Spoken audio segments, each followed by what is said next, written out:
খোদার কসম, এই সমবয়সী বন্ধু থাকবে না। তুমি যেদিন কবরে যাইবা, এরা কেউ পাশে যাবে না। তুমি যেদিন হাসরের ময়দানে দাঁড়াইবা, সেদিন কেউ দাঁড়াবে না তোমার সাথে। তুমি যেদিন আল্লাহ তাআলার মুখোমুখি হতে হবে, সেদিন এই বন্ধু কেউ থাকবে।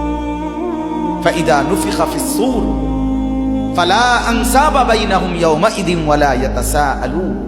আল্লাহ বলেন, ইসরাফিল যখন দ্বিতীয়বারে সিংগায় ফু দিবে, আমি আল্লাহ হাসরের মাঠ কায়েম করব, তখন এই হাসরের ময়দানে দাঁড়িয়ে কেউ কাউকে আত্মীয়তার, বংশের, সম্পর্কের কোনো পরিচয় দিবে না।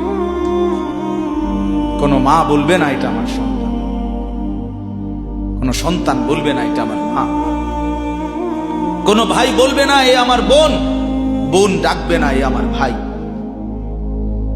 ওয়ালা ইয়াতাসাআলুন, কেউ কাউকে জিজ্ঞেসও করবে না কেমন আছে, কে কারে জিজ্ঞাসা।